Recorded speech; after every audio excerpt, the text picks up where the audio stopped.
betul-betul depan muka dia. Rasulullah kata, tilqa awajhi, betul-betul Allah, macam orang yang berlari takut kan, lari kanan, lari kiri, tengah lari begitu, dalam keadaan ketakutan, tiba-tiba tengok depan tu gaung terus, diri itu gaung, tergamam terus, Allah, api neraka dah depan dia, wajhah, depan muka dia. Rasulullah kata demikian, fattaqun nar. Lalu Rasulullah kata, takutlah kamu dengan api neraka Allah. Fattaqun nar, bertakwalah kamu, jangan sampai dihumban dalam api neraka Allah, walau bisyikit tamratin, walaupun dengan sebelah kurma yang kamu atas dunia ni kamu cuai terhadap sebelah kurma, kerana sebelah kurma kamu dihumban ke dalam api neraka Allah. Jangan. Rasulullah sebut demikian. Kadang-kadang amalan-amalan yang lain tu hebat-hebat dah, tapi kerana sebelah kurma ni menyebabkan kamu terhumban dalam api neraka Allah SWT.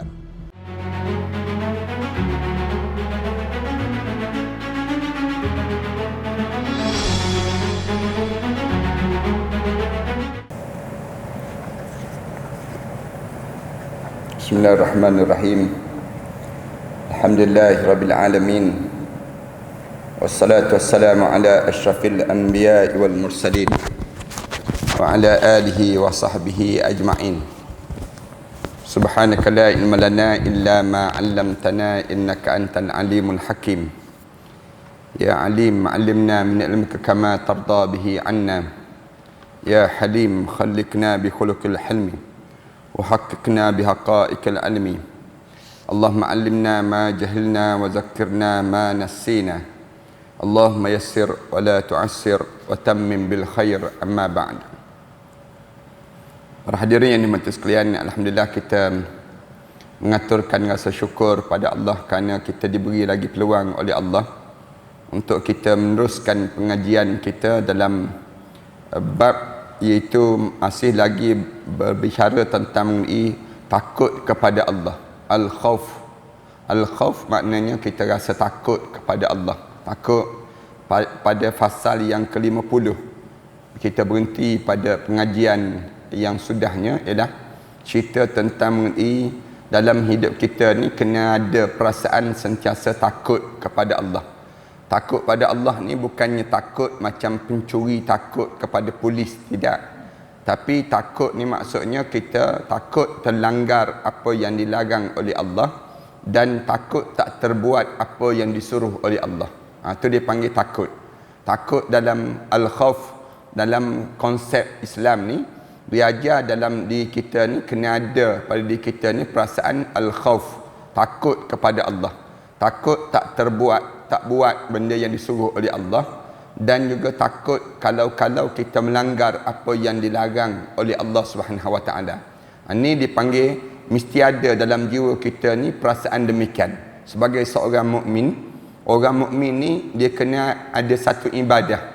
Ibadah apa yang kita kena buatnya ialah perasaan takut. Perasaan takut tu biar ada pada diri kitanya. Takut apa dia? Takut kepada Allah. Bukan berhenti dengan takut orang kita ni, dia takut kehilangan jawatan. Dia takut yang kita ni, kalau kita bayang takut terhadap yang disebut dengan apa dia? Yang dalam hidup kita takut dengan hantu, takut orang kitanya, dia rasa takut begitu. Tapi Islam dia tak ajar rasa takut pada hantu. Jangan takut pada COVID-19 ini, tapi kita diajar supaya takut kepada Allah. Orang kita kalau dia berhenti takut dengan kena COVID, tiba-tiba dia tak takut pada perintah Allah, ni bahaya juga dalam hidup kita. Orang kita dia takut kalau kena COVID, tapi takut sampai tak semayang. Tak betul juga dalam hidup kita. Takut kena COVID. Orang tanya, kenapa tak datang masjid? Dia kata takut kena COVID, dia sebut demikian. Habis kat rumah kamu semayang ke tak semayang? Tak semayang. Kenapa tak semayang? Kerana tak pergi masjid, dia jawab demikian. Ni alasan-alasan yang menyebabkan merekanya jadi lawan perintah Allah. Takut melampau-lampau kepada makhluk sehingga melanggar perintah Allah. Yang ni dilarang dalam Islam. Ramai di kalangan kita ni dia silap menggunakan konsep takut pada diri mereka tersebut. Hari ininya kita sambung hadis yang ke-7. Pada hari ininya daripada Miqdad wa anil Miqdad radhiyallahu anhu qala sami'tu Rasulullah sallallahu alaihi wasallam yaqul, aku dengar daripada Rasulullah sallallahu alaihi wasallam bersabda, tudnas syamsu yaumal qiyamah minal khalqi hatta takuna minhum kamiqdaril mil. Qala Salim ibn Amir rawi anil Miqdad, fa wallah ma adri ma ya'ni bil mil amsafatal ardi amil mil alladhi tuktahullu bihil ain. Qala fayakunu an-nasu ala qadri a'malihim fil irqi faminhum man yakunu ila ka'bayh wa minhum man yakunu ila rukbatayh wa minhum man yakunu ila hiqwayh wa minhum man yalhimuhu arqu ilhaman. Wa asyara Rasulullah sallallahu alaihi wasallam biyadihi fihi rawahu Muslim. Hadis daripada Miqdad ni cerita, aku dengar daripada Rasulullah sallallahu alaihi wasallam sabda, Rasulullah sebut akan didekatkan matahari kepada manusia pada hari kiamat ini sehingga sekadar 1 mil, katanya Rasulullah. Ini Rasulullah sallallahu alaihi wasallam sebut demikian. Waktu mana di akhirat nanti kita ni manusia ni akan rasa bagaimana matahari itu sejengkal ataupun 1 mil je dengan tubuh badan dia. Akan ada manusia yang sampai tahap demikian. Maka ketika itu manusia akan mandi peluh menurut amal perbuatannya. Peluh manusia ni tak mati. Di akhirat nanti di akhirat nanti akan ada manusia yang Allah dekatkan matahari pada tubuh badan dia tu 1 mil pada diri dia. Dia disebut lagi. Kemudian sehingga kan dekat pada diri dia tu 1 mil. Lalu fa wallah ma adri ma ya'nil bil mil. Daripada qala Salim bin Amir ar-Rawi anil Miqdad ni sebut, dia kata aku ni demi Allah, dia kata tak tahu, dia kata yang berapa kadar yang 1 mil tersebut. 1 mil tu amma safatal ardi amil mil alladhi tuqtahul bil ain. Dia kata adakah 1 mil itu yang dinama di antara kadar yang disebut dalam keadaan yang mil untuk dunia, satu hasta dia panggil, 1 hasta dengan di dunia, ataupun tuqtahu lahu bihil ain, ataupun 1 mil itu pada pandangan mata. Yang pada pandangan mata kadar tersebut pada manusia pada hari kiamat sehingga 1 mil disebut. Maka ketika itu paminhum man yakunu ila ka'bai, ada di kalangan manusia ni yang kadar dia dalam keadaan yang dekat dia dengan matahari tersebut sehingga kan dia peluh sampai peluh dia ni di antara mereka tersebut ada yang peluh hanya sampai ke mata kaki, sampai pada kaki saja. Ada yang sampai pada dia panggil tumit kita ni. Tumit bawah atas sikit tu dia panggil sampai pada tumit. Peluh dia tu sampai pada tumit. Kemudian dan ada yang sampai ke lutut. Kemudian qala fayakunu an-nasu ala qadri a'malihim fil arqi faminhum man yakunu ila ka'bai. Ada yang sampai kepada tumit. Wa minhum man yakunu ila rukbatai. Ada yang peluh dia sampai kepada lutut. Wa minhum man yakunu ila hiqwai, dan sebahagian dia tenggelam dalam peluh sampai ke mulut dia. Wa minhum man yulhimuhul arqu ilhaman, dan Rasulullah sambil wa asyara Rasulullah sallallahu alaihi wasallam biyadihi ila fi, sambil Rasulullah tunjuk tangan dia tu dekat-dekat dengan mulut Rasulullah, sambil Rasulullah tunjuk. Ada yang di akhirat nanti sampai ke lutut, ada sampai ke pinggang, ada yang tenggelam sampai ke lutut, dan sebahagian daripada mereka tenggelam dalam peluh sampai ke mulut dia. Rasulullah sallallahu alaihi wasallam ambil tangan Rasulullah sampai peringkat Rasulullah tunjuk dekat-dekat dengan bibir ni, Rasulullah tunjuk begitu. Rasulullah kata keadaan manusia di waktu mana di padang mahsyar Allah Subhanahu wa taala. Rahim sekian hadis begini ni tujuannya nak suruh timbul rasa al-khauf dipanggil. Nak suruh timbul rasa takut. Dia kata kat mana yang kita belajar ba'al khauf ni, ni hadis ni Rasulullah sallallahu alaihi wasallam sebut, jaga-jaga amalan kamu. Kalau kamu tak jaga amalan kamu di dunia ini, sampai di akhirat nanti akan ada orang yang Allah letakkan matahari itu sehasta je dengan dia, ataupun satu depa je dengan dia. Dekat dia. Di waktu mana dekat dengan dia tu, dia sampai peringkat waktu mana dia dekat dengan tubuh badan dia tersebut, dia ni akan rasa air peluh dia ni naik sampai ke tumit kaki dia. Sampai kepada dia panggil apa dia? Dia panggil tumit kaki ni. Atas sikit tu. Dia panggil ni, dia panggil keadaan yang berlaku pada kamu. Ada orang yang peluh dia ni naik sampai ke lutut. Banyaknya. Ada sampai ke pinggang. Rasulullah sallallahu alaihi wasallam sebut, "Faminhum man yakunu ila ka'bai, wa minhum man yakunu ila rukbatai, wa minhum man yakunu ila hiqwai." Hiqwai ni maknanya sampai kepada pinggang dia. Naik sampai dekat dengan pusat dia, tenggelam. Wa minhum man yulhamul arqul ilhaman, dan ada di kalangan mereka naik peluh ni sampai kepada dekat dengan mulut dia, nak tenggelam sikit lagi dekat dengan mulut dia. Sambil Rasulullah tunjuk ni dekat bibir dah, peluh yang naik itu yang menyebabkan dianya rasa takut sangat berada di padang mahsyar Allah. Punca apa? Punca dia tak takut di dunia ini. Ada orang yang jenis tak rasa takut dengan pada Allah di atas dunia ni.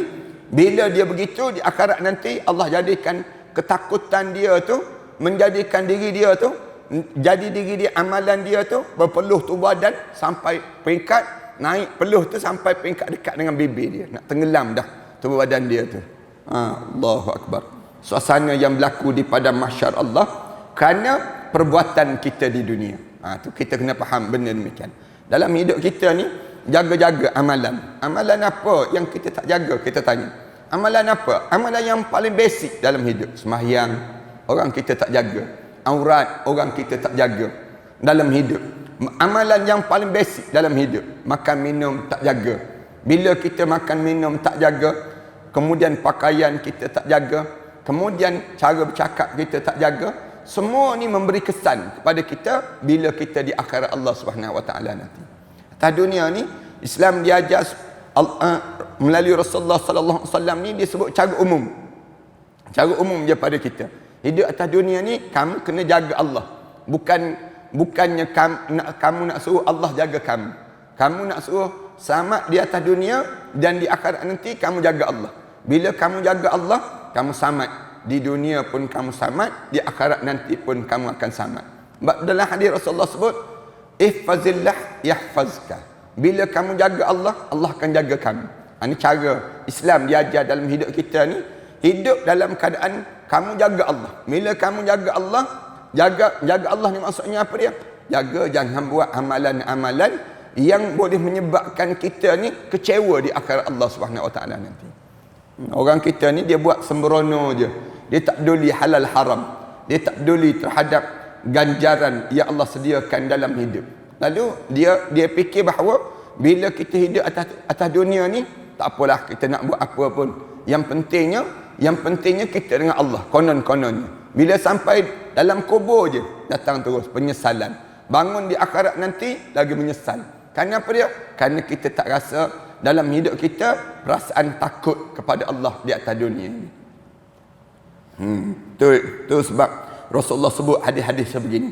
Wa an Abi Hurairah radhiyallahu anhu, daripada Abi Hurairah radhiyallahu anhu kata dia, anna Rasulullah sallallahu alaihi wasallam qala, ya'raqu an-nasu yawmal qiyamah hatta yazhaba arquhum fil ardi 70 zira'an wa yaljimuhum hatta yablugha adhanahum, muttafaqun alaih. Ini hadis yang lebih kurang sama daripada Abi Hurairah radhiyallahu anhu, anna Rasulullah sallallahu alaihi wasallam qala, daripada Rasulullah sallallahu alaihi wasallam sabda, ya'ruqun nasu yaumal qiyamah, di hari kiamat nanti manusia akan ditenggelamkan dengan air peluh. Yang air peluh ni yazhab arquhum fil ardi, yang di atas, yang peluh ni mengalir di atas tanah yang keluar daripada telapak kaki mereka tersebut 70 zira'an, sedalam mana? 70 hasta. 70 hasta. dalamnya sab'ina zira'an, dalamnya. Kemudian wayulhimum hatta yablu azanahum, dan tenggelam mereka dalam peluh sampai ke mulut mereka dan telinga mereka. Rasulullah sallallahu alaihi wasallam sebut demikian. Mereka tu tenggelam tu, keluar air peluh daripada tanah tu, keluar sampai dekat dengan mulut dia, sampai dekat cuping telinga dia. Tenggelam. Maknanya dia dongak dah. Muka dia tu terdongak dah naik ke atas. Dah lah air peluh. Kita ni kan, kalau kita pergi duduk sebelah orang peluh kuat je, kadang-kadang bau hapak tubuh badan dia tu, kita ni jadi nak muntah rasa. Nak muntah. Terloya kita ni, kalau kita ada kawan-kawan kita yang peluh kuat sangat, kadang-kadang bau badan dia tak bau sebab badan dia, tapi kita bau. Kita duduk sebelah dia ni, kalaulah kita makan tak selera makan. Tu baru kira-kiranya orang duduk sebelah je baru. Belum lagi, bukan lagi dalam air peluh, air di akhirat nanti, air peluh manusia. Air peluh ni sedalam mana? Waktu mana di padang mahsyar nanti? Sab'ina zira'an, sedalam 70 hasta. Rasulullah sallallahu alaihi wasallam sebut. Sedalam 70 hasta tu, 70 hasta ni luas, maksudnya luas kawasan tu 70 hasta. Yang dia ni duduk kawasan yang dia tu tenggelam dalam peluh tu, sedalam 70 hasta tu, kira-kiranya dalam keadaan demikian tu, kepala tu terdongak dah, peluh tu sampai dekat bibir dia. Nak berdiri macam mana? Kemudian dekat cuping telinga dia. Dalam keadaan yang macam mana? Dalam keadaan ada mereka tersebut bau lagi, hanyir lagi, geli lagi, kemudian dia jadi gatal lagi dengan keadaan yang sedemikian rupa. Allahu akbar. Ni punca tak jaga amalan. Kita kata, kenapa yang buat macam tu ustaz sampai tenggelam sebegitu rupa? Jawabnya kerana kita tak jaga amalan. Jaga amalan. Anda biasa sebut, atas dunia ni jaga 3 benda yang besar pada diri kita ni. Jaga amalan 3 perkara. Yang pertama, jaga keyakinan hidup dengan Islam. Ni jangan tergoyang keyakinan kita hidup dengan Islam. Yang kedua, maksudnya jangan percaya selain daripada Islam. Kalau kita pergi percaya selain daripada Islam, habis kita. Keyakinan hidup dipanggil. Jangan percaya dengan sekularis, jangan percaya dengan nasionalis, jangan percaya dengan ism yang sedang masuk, yang sedang dirosakkan pada kita. Dulu zaman-zaman dahulu ada pahaman Qadariyah, Mu'tazilah, Jabariyah dan sebagainya. Zaman kita ni masuk pahaman nasionalis, sekularis. Ni ism yang masuk liberalis. Ni ism yang sedang merasuk di kalangan umat manusia. Yang kedua, tolong jaga yang disebut dengan ibadah kita pada Allah. Ibadah ni di antara ibadah yang kena jaga sangat, sembahyang, kemudian baca Quran, puasa. Ibadah ni sentiasa kita jaga. Jaga aurat, jangan terdedah aurat, jaga pada diri kita. Kemudian dalam bab ibadah ni panjang, termasuk dalam bab munakahat, termasuk dalam bab muamalah, termasuk dalam bab siasah, termasuk dalam bab-bab yang banyak ni. Yang ni dipanggil termasuk dalam ibadah kepada Allah. Yang ketiga, jaga akhlak. Dalam hidup kita ni jaga perangai. Jaga perangai. Perangai kita ni jaga sangat dalam hidup kita. Kadang-kadang kita sembahyang bagus, ibadah yang lain bagus, kemudian keyakinan hebat, tapi perangai hodoh. Perangai jadi buruk. Cakap, kadang-kadang lagi kita berusia, lagi kuat mencarut. Lagi kuat memaki orang. Lagi kuat kitanya menghodohkan diri kita. Ramai orang kita demikian. Ramai mana orang left group kerana dia, perangai dia. Ada seorang ni, orang tengok nama dia masuk dalam grup tersebut, orang lain pun left tu. Kenapa left? Kerana nak tahu perangai dia ni hodoh. Kalau dia menulis, tunggulah dia menulis. Kejap lagi. Ini ada juga yang jenis demikian. Ada orang yang kadang-kadang bila kita datang je, orang bika bangun tinggal. Orang tak nak dah dengar kita bercakap. Kenapa? Kerana perangai hodoh buruknya mulut kita yang keluar daripada tubuh badan kita. Tu ramai orang yang jenis demikian. Pun ada juga. Ada orang yang hidup dia, perangai dia tu hodoh. Kalau dia ada, satu bangunan tu sesak dengan perangai dia. Ini perangai hodoh dia tu. Malam-malam, misalnya contoh kalau duduk rumah flat ramai-ramai begitu, Malam-malam guna lesung batu lah dia. Ketung rumah dia. Pukul 2 pagi pun ketung lagi. Ni yang jenis demikian. Ganggu habis orang. Kejap-kejap dan menyusahkan. Kalau duduk yang demikian. Kalau yang duduk rapat-rapat, rumah teres dan sebagainya, menyusah. Dia ada tu, menyusahkan orang. Tu kadang-kadang demikian. Pun ada juga. Yang duduk sebuah rumah pun ada juga yang jenis menyusahkan jiran-jiran. Pun ada juga yang semua benda ni gangguan yang menyebabkan perangai yang tak terjaga. Wa anhu, daripada Abi Hurairah radhiyallahu anhu lagi. Kunna ma'a Rasulullah sallallahu alaihi wasallam. Ada yang seterusnya, ada yang ke-9 ni. Kami bersama dengan Rasulullah sallallahu alaihi wasallam. Is sami'a wajbatun faqal hal tadruna ma hadha. Ketika kami dengar tu, tiba-tiba dengar wajbatun, dengar gemuruh, gum sekali tu, dengar tu macam ada benda yang besar yang jatuh. Wajbatun. Kami duduk kunna ma'a Rasulullah sallallahu alaihi wasallam. Tiba-tiba kami duduk dengan Rasulullah ni, istami'a wajbatun, dalam wajbatan kami dengar satu bunyi gemuruh begitu, gempa begitu. Faqal, lalu Rasulullah tanya terus, hal tadruna ma hadha? Kamu tahu apa benda yang berlaku ni? Rasulullah tanya terus pada sahabat, kamu tahu benda apa yang berlaku? Qulna Allah wa rasuluhu a'lam. Lalu kami jawab, Allah dan juga Rasulullah yang mengetahuinya. Allah dan juga Rasul yang mengetahuinya. Qala, lalu Rasulullah jawab, hadza hajrun rumiya bihi finnar munzu 70 kharifan fahuwa yahwi finnar al'an hatta intaha ila qa'riha fasami'tum wajbataha, rawahu Muslim.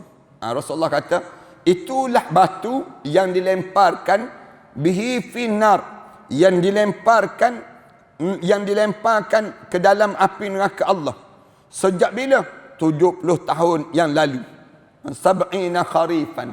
Sejarah lebih kurang 70 kharifan. 70 kharifan fahuwa yahwi finnar. Dan waktu mana dicampak dalam 70, disebut 70 tahun. Tapi Rasulullah sebut ni bukannya 70 tahun, kharifan. Ulama-ulama bincanglah, semenjak bila? Ada yang jawab semenjak malaikat tanya Allah, sedalam mana dasar api neraka Allah. Lalu Allah Subhanahu Wa Taala sebut, kamu campak batu wahai malaikat. Kemudian campak batu tu sejak daripada dijadikan api neraka Allah sampailah turun zaman Nabi Adam, Nabi Nuh, Nabi Musa, Nabi Isa, sampai Nabi Muhammad sallallahu alaihi wasallam. Zaman Nabi Muhammad tu bunyi sekali, gum sekali itu, bila dengar sekali tersebut, Rasulullah kata, tu baru sampai semenjak daripada dicampak dahulu. Baru sampai sekejap tadi, baru sampai ke dasar api neraka Allah Subhanahu Wa Taala. Allahu akbar. Hatta taha ila qa'riha, sehingga sampai ke dasarnya. Sampailah fasami'tum wajbataha. Kamu semua dengar tadi itu? Iyalah tu, katanya Rasulullah. Yang kita semua dengar tu, itulah sedalamnya api neraka Allah Subhanahu Wa Taala. Allahu akbar. Kita tak boleh nak bayangkan sedalam mana api neraka Allah, yang bila malaikat tanya pada Allah, ya Allah, berapa dalam api neraka ni? Kamu campak batu tu semenjak daripada campak tu sampai zaman Nabi Muhammad sallallahu alaihi wasallam. Barulah sampai batu tu. Bila Rasulullah tanya sahabat-sahabat, kamu dengar ke apa benda tu? Sahabat kata, dengar, tapi tak tahu apa dia. Tak tahu apa yang berlaku ni sendiri. Rasulullah kata, itulah batu yang dicampakkan, nak tahu kedalaman api neraka tu. Sedalam mana? Rasulullah kata 70 kharifan. 70 kharifan ni ada setengah ulama jawab 70 tahun. Ada setengah ulama kata 70,000 tahun. 70,000 tahun. Ada yang sebut demikian. Walaupun mana sekalipun nak sebutnya 70 ni satu gambaran di mana kedalaman sama ada 70 tahun. Kalau 70 tahun dekat sangatlah masa tersebut. Tapi semenjak daripada dijadikan neraka, kemudian sampai zaman Nabi Muhammad sallallahu alaihi wasallam tu, itulah dalam tak dalamnya api neraka Allah Subhanahu Wa Taala. Allahu Akbar. Kalau kita dengar neraka ni, mulut kita diajar supaya sebut na'udzubillahi min zalik. A'udzubillahi min zalik. Ya Allah, lindungilah aku daripada keadaan itu, ya Allah. Kita diajar supaya sebut demikian. Tiap kali mana kita dengar benda yang menakutkan dan menggerunkan, kita dengar ni, jadi kita rasa takut. Lalu macam mana kita nak buat? Sebut na'udzubillahi min zalik. Saya minta lindungilah daripada Allah, daripada keadaan yang berlaku itu. Mudah-mudahan bila kita sebut begitu tu, kita timbul perasaan daripada diri kita ni, rasa takut kita ni. Takut keadaan yang kalaulah dihumban ke dalam neraka lah, kita pun meremah bulu roma. Na'udzubillah min zalik, kita sebut tak nak. Minta lindungilah daripada keadaan yang berlaku ni. Ini satu cara yang diajar dalam Islam. Bila kita dengar benda-benda yang menakutkan begini, kita pun sebut na'udzubillah min zalik. Ni aku minta lindungilah aku daripada keadaan yang berlaku ini. Allahu Akbar. Ni hadis-hadis begini ni, hadis-hadis yang Rasulullah nak suruh timbul rasa gerun kita, takut kita. Janganlah ada orang kata, orang tanya pada dia, kamu nak masuk neraka tak? Tak nak, dia sebut. Tapi kalau kena campak juga, masuk je lah, dia sebut demikian. Masuk je lah, senang je dia jawab. Padahal dalam Islam ni diajar supaya apa dia? Kalau berusaha dalam hidup kita ni, jangan tercampak dalam neraka. Jangan biarkan diri kita ni tercampak dalam api neraka Allah. Kenapa? Kalau tercampak juga tu, punca kamu tak ada rasa takut pada Allah. Tak ada rasa takut pada Allah. Kalau kamu ada rasa takut pada Allah, mana mungkin kamu tercampak dalam api neraka Allah? Rasulullah sallallahu alaihi wasallam sebut, ittaqun nar walau bisyaqqit tamrah. Takutlah kamu dihumban ke dalam api neraka Allah, walaupun sebelah dengan sebiji kurma. Kurma tu dibelah dua, kerana sebelah kurma tu menyebabkan kamu dihumban ke dalam api neraka Allah. Rasulullah sallallahu alaihi wasallam ajar pada kita kan, janganlah kamu ni membiarkan diri kamu terhumban ke dalam api neraka Allah. Dalam ayat yang lain Allah Subhanahu wa taala sebut, ya ayyuhalladzina amanu qu anfusakum wa ahlikum nara. Wahai orang yang beriman pada Allah, jaga diri kamu, jaga keluarga kamu daripada dihumban ke dalam api neraka Allah. Kenapa diajar demikian pada diri kita ni? Kerana api neraka Allah ni bukannya sembarangan, bukan sembarangan. 1000 tahun dibakar warna merah, 1000 tahun dibakar menjadi warna hitam, 1000 tahun dibakar menjadi warna putih, api itu jadi warna putih. Nak sebutnya 3000 tahun bakar. Kemudian yang bakaran tu, bila tanya Rasulullah berapa kadar api di atas dunia dengan api dalam neraka Allah, Rasulullah kata api dunia ni 1/1000 daripada kadar 1/1000 disebut demikian. Ada yang jawab 1/70,000 daripada kadar kepanasan, tahap yang paling panas di dunia dengan dalam api neraka Allah Subhanahu Wa Taala. Kita kan tengok api yang orang buat welding besi tu kan. Orang welding besi tu pun kita rasa ngilu dah dengan cing dia tu. Api dia tu pun kita rasa takut dah pada kita. Bayangkan api dalam api neraka Allah. Allahu Akbar. Jauh lebih teruk daripada itulah pada diri kita ni. Jadi kitanya dalam hidup kita ni, usahalah jangan kita ni terhumban dalam api neraka Allah. Rasulullah kata, jangan disebabkan kerana sebelah kurma pun kamu dihumban dalam api neraka Allah. Maknanya dalam hidup kamu ni, jangan tersisa harta benda dunia ni untuk kamu nak keluarkan zakat, untuk kamu gunakan di jalan Allah, untuk kamu guna segala nikmat-nikmat yang Allah bagi ni. Jangan disebab nikmat ni kamu masuk dalam api neraka Allah. Jangan. Dalam hidup kita ni, masing-masing ni nikmat Allah bagi berbeza-beza di kalangan kita. Bila Allah bagi berbeza-beza, Allah nak tengok setakat mana kamu dapat menguasai terhadap nikmat itu untuk mentaati perintah Allah. Ada orang dapat nikmat jawatan, ada orang dapat nikmat pakaian, ada orang dapat nikmat makanan, ada orang dapat nikmat. Semua nikmat-nikmat ni jangan kamu gunakan untuk mengkufuri Allah, jangan. Tapi gunalah untuk mentaati perintah Allah Subhanahu Wa Taala. Kita tak, bila kita dapat nikmat, kita rasa nikmat tu untuk bahagian perut kita. Kita rasa demikian. Untuk bahagian warga kita, untuk bahagian diri kita. Tapi kita tak fikir nikmat itu untuk bahagian Islam yang mesti kita gunakan untuk Islam. Rumah kita, misal contoh, rumah kita besar-besar bukan untuk diri kita je, tapi kita kena fikir untuk orang miskin sama. Bila kita nak panggil orang miskin datang makan rumah kita je, kita tanya soalan yang demikian. Kita kena tanya, kenderaan kita mewah-mewah bukannya untuk diri kita je, tapi kita kena gunakan untuk bila kita nak pergi ke rumah Allah, bila kita nak manfaatkan untuk kerja-kerja agama. Ini benda-benda yang demikian tu kita kena fikir macam mana aku nak guna. Takut kerana kenderaan ni kot aku masuk neraka, takut kerana rumah ni kot aku masuk neraka, kerana pakaian ni kot yang menyebabkan aku masuk neraka. Ini cara berfikir orang Islam. Orang Islam ni dia kena berfikir, janganlah kerana benda ni menyebabkan aku masuk dalam api neraka Allah SWT. Islam tak larang nak simpan duit, simpanlah, Islam tak larang, tapi simpan dalam keadaan yang boleh bawa duit itu boleh bawa ke akhirat Allah. Ni kita simpan, tiba-tiba kita tak tunai tanggungjawab terhadap duit tadi. Macam mana? Tak keluar zakat, tak sedekah, tak derma, kita simpan je. Menyebabkan kerana duit itulah kita masuk dalam api neraka Allah. Itu cara kita dalam hidup kita.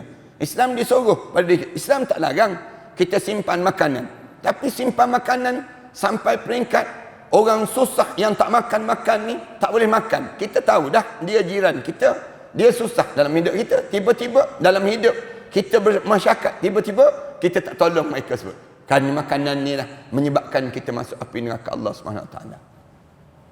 Islam tak larang kita nak duduk saja-saja, tak larang. Tapi jangan kita duduk saja-saja sampai kita tak tolong anak yatim. Tak tolong anak yatim, orang miskin. Kan dalam Al-Quran Karim sebut, ara'aital ladzi yukadzibu bid-din fadzalikal ladzi yad'ul yatim. Ni Allah sebut, kamu tahu tak siapa yang dusta dengan agama Allah? Siapa dia? Fadzalikal ladzi yad'ul yatim. Mereka tu orang yang dia tak pedulikan pada anak yatim, orang yang mensia-siakan anak yatim. Dia tak buat tak hirau terhadap anak yatim. Yang menyebabkan kadang-kadang anak yatim tu bukan orang lain, anak saudara kita. Kadang-kadang anak yatim tu bukan orang lain, jiran kita. Anak yatim tu bukan orang lain pun, orang yang satu masyarakat dengan kita. Tiba-tiba kita buat tak peduli pada anak yatim. Memang kamu ni jenis orang yang orang panggil tak ada perasaan, layaklah dihumban dalam neraka Allah, dia panggil. Itu cara demikian. Ni kena ada perasaan pada kita. Aku ni ada ni, aku buat benda yang tak betul ni dengan Allah. Ni yang menyebabkan Allah tegur dalam hidup kita dengan cara keadaan demikian.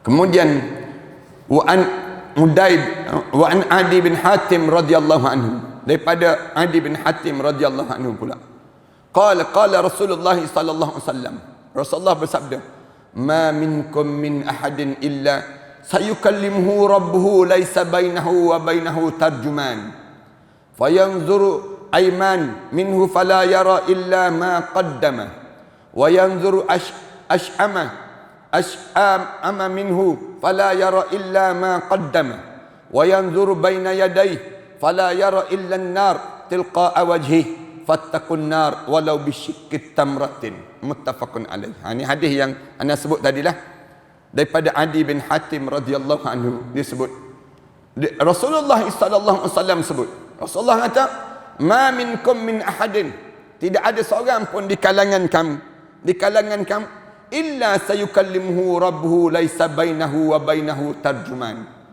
kecuali dia akan berhadapan di hadapan Allah, dia dengan Allah tanpa ada perantaraan.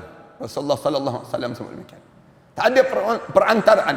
Di akhirat nanti setiap di kalangan kamu akan menggigil depan Allah. Menggigil depan Allah.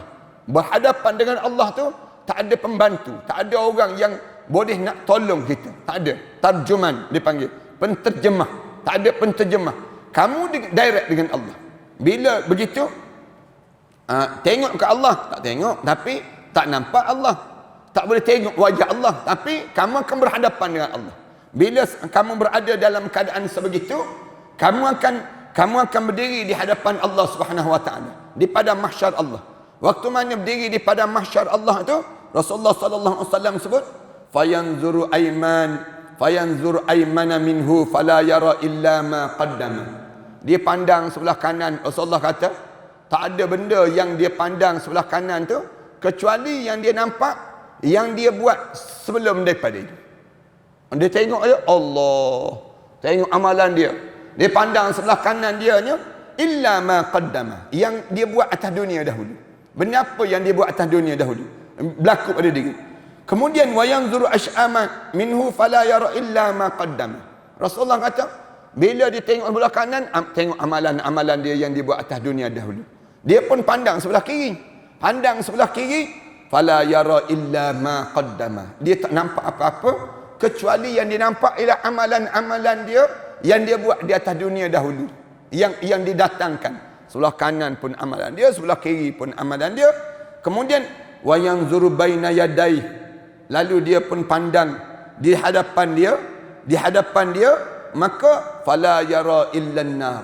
Dia tengok saja depan mata dia tu, dia pandang kanan, pandang kiri. Bila dia cakap dengan Allah tu, disebut ada Allah, tak boleh nak buat apa-apa dah.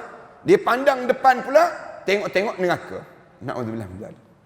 Fayanzuru ila tilqa wajhi, betul-betul depan muka dia. Rasulullah kata, tilqa wajhi, betul-betul Allah, macam orang yang berlari takut kan. Berlari takut, lari kanan, lari kiri, tengah lari begitu, dalam keadaan ketakutan, tiba-tiba tengok depan tu gaung terus. Diri tu gaung, tergamam terus. Allah, api neraka dah depan dia. Wajhah, depan muka dia. Rasulullah kata demikian. Fattaqun nar. Lalu Rasulullah kata, takutlah kamu dengan api neraka Allah. Fattaqun nar, bertakwalah kamu, jangan sampai dihumban dalam api neraka Allah.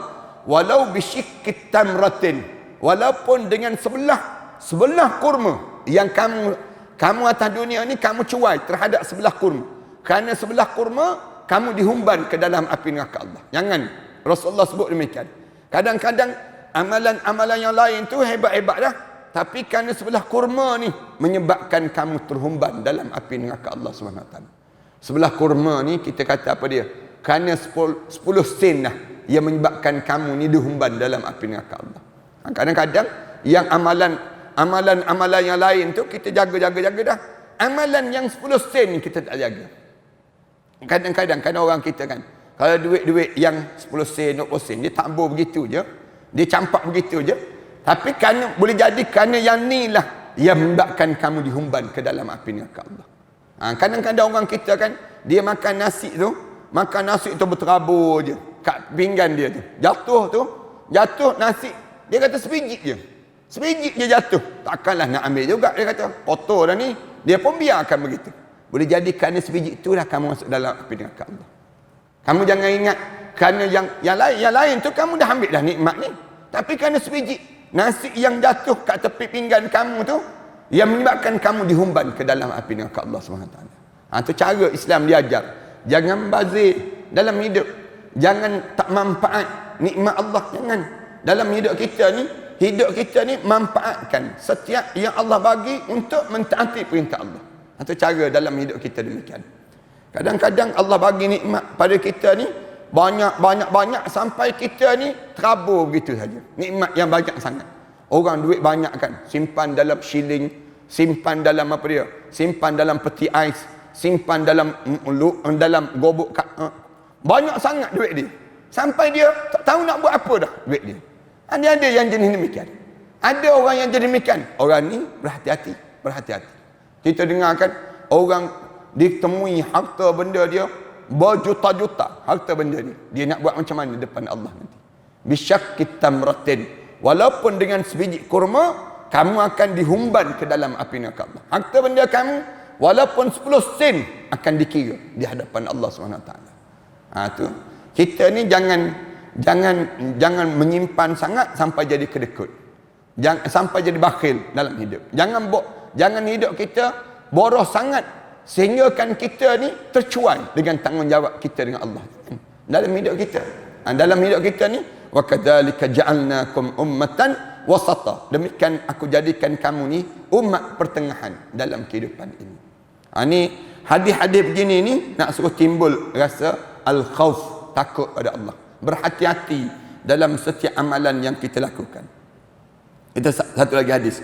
Wa an Abi Dzar radhiyallahu anhu qala Rasulullah sallallahu alaihi wasallam, daripada Abi Dzar radhiyallahu anhu, daripada Rasulullah sallallahu alaihi wasallam, inni ara ma lan tarawna attatis sama' wa haqqa laha an ta'itta ma fiha mawdi'u arba'a asabi illa wa malakun wadi'un jabhatuhu sajidan lillahi ta'ala. Wallah law ta'lamuna ma a'lamu la dhahiktum qalilan wa la bakaitum katsiran wa ma talazzaztum bin nisa' 'ala al-furush wa la kharajtum ila su'adati tajra'una ila Allah Ta'ala. Rawahu At-Tirmizi. Daripada Abu Dzar, Rasulullah sallallahu alaihi wasallam sabda, sesungguhnya saya telah melihat apa yang tidak nampak, yang kamu tak nampak dengan pandangan mata kamu. Rasulullah sallallahu alaihi wasallam sebut, inni ara ma lan tarawna, aku tengok satu keadaan yang tak nampak pada pandangan kasar kamu, iaitu di langit berdengar suara yang di langit at-tatis sama'u wa haqqa laha an ta'ittu. Rasulullah kata di langit itu bunyi macam gugung. Rasulullah sebut demikian. Di langit itu. Kemudian dan memang selayaknya begitu. Ma fiha mawdi'u arba'i asabi illa wa malakun. Dia kata kerana tidak renggang 4 jari melainkan di situ ada malaikat. Di arash Allah, di langit Allah. Malam Isra Mi'raj Rasulullah sallallahu alaihi wasallam tu, bila naik itu bunyi gugu langit itu bising Rasulullah kata, dan memang begitu keadaan suasana di langit. Naik yang kedua langit, tengok apa dia? Malaikat yang penuh. Yang malaikat ni buat apa dia? Dalam keadaan sujud pada Allah. Malaikat tu ramai tak ramai ni, dia kata 4 jari je renggang 4 jari je boleh masuk. Apa tu malaikat? Renggang 4 jari malaikat. Malaikat ni dia kata dalam di antara malaikat tu, dia kata ada 4 jari je jarak dia di antara satu sama lain malaikat tersebut. Malaikat ni yang bunyi kutung. Kenapa? Malaikat sedang sujud pada Allah. Sujud pada Allah, sedang dalam keadaan sujud pada Allah. Kemudian wadi'un jabhatuhu sajidan lillah illa wa malakun wadi'un jabhatahu sajidan lillahi ta'ala. Rasulullah kata, waktu mana aku tengok tu ramai sangat malaikat tu, buat apa? Bunyi gulung di tempat tersebut. Punca apa? Malaikat sedang sujud. Orang tu sujud, yang ni sujud, yang kemudian berulang alik dalam keadaan sujud pada Allah. Demi Allah, Rasulullah, macam kita dengar lantai rumah tu kan, lantai rumah kita ni, yang rumah zaman dahulu rumah kayu, rumah simen ni, rumah batu ni tak bunyi dah.